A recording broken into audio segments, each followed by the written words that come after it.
Ravi d'être avec vous pour ce tirage des énergies de la semaine. Comme d'habitude, mon intention est que ce tirage vous aide à accéder à vous-même, à accéder à votre lumière intérieure, à votre sagesse intérieure, vous aide à vous tendre un miroir pour voir plus clair sur ce qui se passe en vous et sur ce qui se passe autour de vous et sur votre part de lumière. Sur votre part de lumière, sur cette partie de vous qui veut que vous grandissiez, qui veut que vous soyez consciente et conscient, qui veut que vous guérissiez, qui veut que vous dépassiez les traumatismes, les conditionnements, et que vous deveniez toujours plus qui vous êtes au plus profond de vous-même. C'est ça que fait le tarot quand on l'utilise dans une perspective d'introspection sacrée, et c'est en ça que ma démarche effectivement n'est pas tout à fait une démarche de divination, mais une démarche vraiment de tourner le regard vers l'intérieur de soi-même. En disant tout ça, comme d'habitude, je brasse le jeu et j'espère beaucoup que ce tirage vienne vous rejoindre, vous parler puis vous faire du bien. Hein? Tous besoin de guérison, d'autorisation aussi, hein? De trouver des autorisations pour grandir, pour mieux prendre soin de nous-mêmes. Puisse ce moment vous en donner. Voilà. Je coupe le jeu. Et la première carte, une carte pleine d'énergie positive, pleine de bienveillance, c'est le 10 de denier. Vous voyez ces 10 deniers qui représentent ce qui est matériel, qui représente ce qui est enraciné dans la terre. Le 10 parle d'un accomplissement, de la fin d'un cycle où on a vraiment, on peut boucler quelque chose, on a appris, on a grandi, on a accumulé tout un ensemble d'expériences. Et vous voyez comme au milieu de ces 10 deniers qui représentent quelque chose de l'ordre de la prospérité, de la bienveillance, de l'abondance et du soutien de l'univers, au milieu de ces 10 deniers qui peuvent parler de quelque chose de matériel qui est vraiment, qui a pris le temps de se construire et sur lequel vous pouvez maintenant compter. Au milieu de ces deniers, vous voyez cette fleur magnifique qui se déploie avec cette couleur bleu ciel principalement, qui parle de la spiritualité qui peut se déployer quand notre environnement concret, matériel, est solide et stable. Je regarde mon petit carnet. 10 de denier. Achèvement, accomplissement, connexion. Famille, santé, bien-être, où tout se passe bien. Satisfaction profonde. Conscience et soutien pour atteindre le but. Donc vraiment, une carte qui vous encourage et une carte qui vous dit prenez appui sur cette prospérité dont vous bénéficiez. Prenez appui sur tout ce qui est en ce moment dans votre vie terrestre, dans votre vie matérielle, dans vos relations, dans votre vie de famille. Prenez appui sur tout ce qui va bien. Regardez ce qui va bien. Regardez tout ce qui va bien. Prenez conscience que c'est le fruit d'un long travail. C'est le fruit de tout un apprentissage, c'est des choses qui ne sont pas venues toutes seules. Et puis prenez appui sur cette prospérité, sur ces avantages matériels qui sont là comme en même temps un cadeau de la vie et en même temps le résultat d'un cheminement profond et d'un travail que vous avez accompli.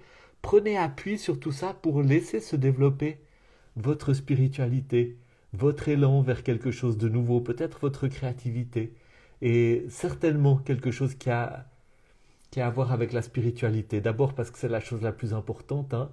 Nos vies sont complètes quand elles deviennent une aventure spirituelle et une quête spirituelle. C'est mon expérience et c'est une des choses que je veux porter d'une manière très, très, très forte dans ces partages, hein, de lecture de tarot, mais aussi à travers les livres que j'écris, à travers mon premier livre, mon deuxième livre, c'est le message central, c'est nos vies elles sont une aventure dans laquelle nous découvrons comment trouver notre place sur Terre, comment construire notre stabilité, comment construire comment pousser nos racines, de manière à pouvoir nous ouvrir, nous épanouir vers le ciel et utiliser la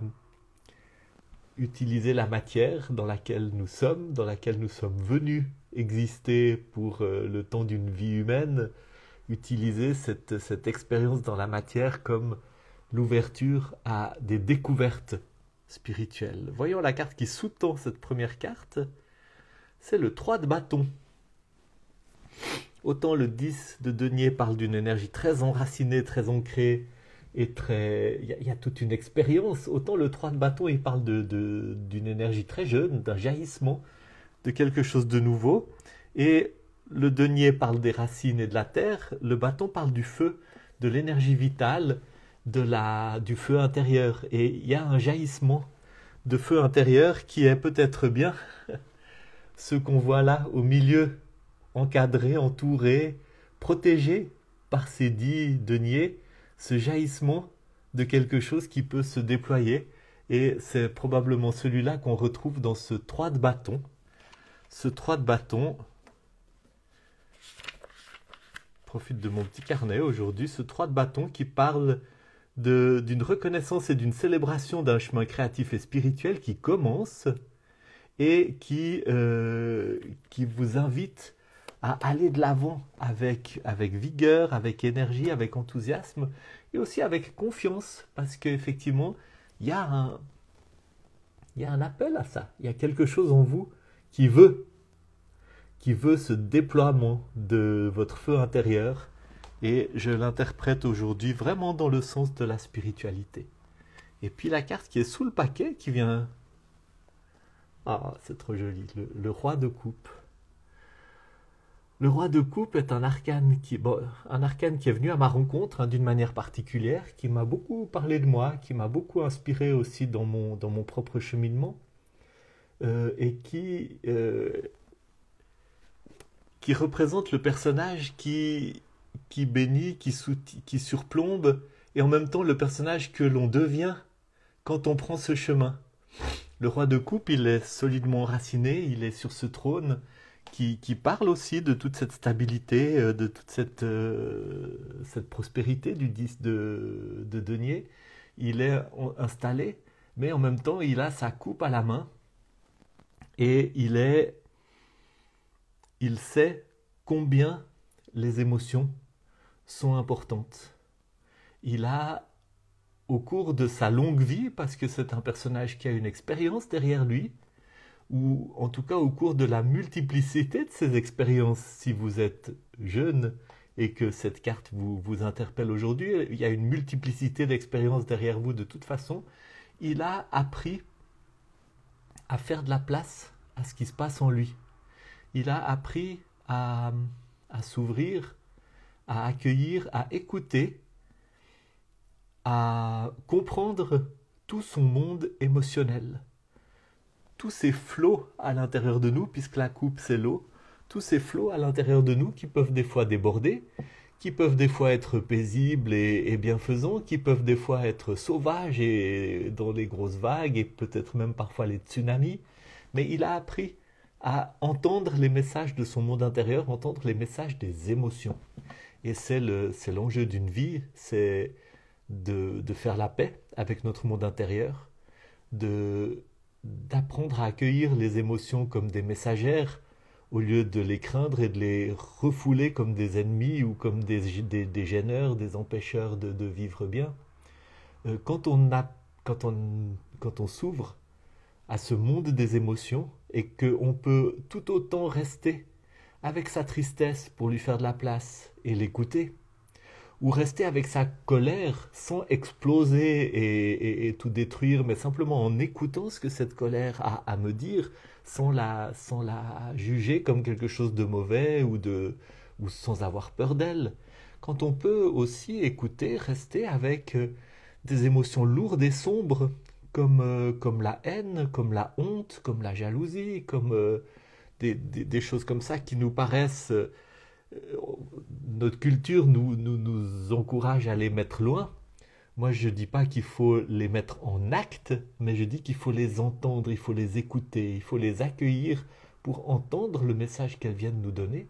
Et quand on fait ça, eh bien, on s'ouvre à l'énergie qui se trouve à l'intérieur. Il y a une immense énergie pour avancer, pour vivre, pour dépasser les épreuves, que ce soit dans la tristesse, dans la honte, dans la colère, dans toutes ces émotions.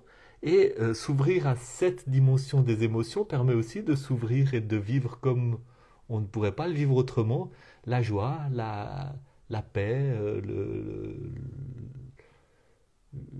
l'amour, la reconnaissance, toutes ces émotions qui sont plutôt du côté lumineux. S'ouvrir à une gamme d'émotions permet de s'ouvrir à la gamme entière des émotions et ne pas se limiter à juste les émotions qui sont permises par notre culture ou les émotions qui sont pas trop menaçantes par rapport à notre conception de notre équilibre intérieur. C'est ce qu'a fait ce roi de coupe. Et parce qu'il a fait ça dans son existence, il est capable aussi d'accueillir ça chez les autres. C'est pour ça que c'est un conseiller, c'est un personnage bienfaisant, c'est un personnage qui aide les autres à grandir. C'est un personnage qui est capable d'ouvrir son cœur, qui est capable de rester avec quelqu'un qui pleure ou qui est en colère sans avoir peur de sa peur et de sa colère, de sa tristesse et de sa colère. Et d'aider cette personne à s'ouvrir à son tour au message de sa tristesse, de sa colère ou de tout le reste. C'est un homme qui n'a peur de rien, parce qu'il a regardé dans les yeux toutes les ombres qui sont en lui. Donc il n'y a pas d'ombre à l'extérieur de lui qui vont lui faire peur, parce qu'il a vu toutes les ombres à l'intérieur de lui. Et nous sommes porteurs de tout ce dont l'humanité est capable. Chacun de nous est porteur de tout ce dont l'humanité est capable, le pire et le meilleur. Et quand je m'ouvre dans cette attitude à ce qui se passe en moi, eh bien, j'ose dire d'une certaine manière, plus rien ne me fait peur, ou plus rien, la peur ne m'empêche plus de vivre. Je peux regarder ma peur dans les yeux, l'accueillir, l'écouter, de la même manière que j'accueille le reste. Et c'est un homme extrêmement spirituel, parce que ce travail d'accueil de son monde intérieur est un travail de développement personnel et spirituel qui est vraiment le résultat de tout ce cheminement, de toute cette progression dont nous parle le tirage d'aujourd'hui. Donc je dirais que c'est un tirage qui vous dit, en résumé, de vraiment consacrer votre énergie au développement de votre spiritualité et de vous saisir des conditions matérielles qui sont là autour de vous pour cela, et d'écouter aussi cet élan qui est en vous, symbolisé par le 3 de bâton, cet élan qui vous dit mais vas-y mon gars, vas-y ma fille, va vers ce développement de ta spiritualité, et ne vous laissez pas non plus enfermer dans le confort de ces 10 deniers, de cette prospérité, de tout ce que vous avez construit de matériel qui est là, bien solide, bien stable et qui fait du bien, mais ne vous laissez pas enfermer. Vous voyez, cette spiritualité, elle veut se déployer. Elle ne se laisse pas, elle n'est pas, elle veut déborder le cadre. Et ce cadre-là, il veut être un cadre soutenant et bienfaisant, mais pas un cadre enfermant. Et le but, la promesse, c'est de devenir ce roi de bâton. C'est lui qui vous appelle. C'est vous, en fait. C'est vous, c'est qui vous êtes déjà, mais que vous êtes en train de devenir. Et ce qui vous êtes déjà est en train de vous appeler pour que vous le deveniez. Voilà. Voilà un tirage que je vous laisse à méditer, que je vous laisse peut-être réécouter. Vous savez, quand on réécoute un tirage, on est des fois frappé, comme il y a tout d'un coup un aspect qui ne nous avait pas apparu et puis qui nous frappe. Laissez ça résonner en vous. Le but de ces lectures du dimanche, c'est vraiment de vous donner du grain à moudre, de quelque chose à intégrer pour votre cheminement, pour cette magnifique aventure qu'est notre vie, et qu'est notre vie en tant qu'une aventure spirituelle qui peut être tellement enthousiasmante à découvrir, à déployer, à explorer. Voilà, soyez bénis et puis à dimanche prochain.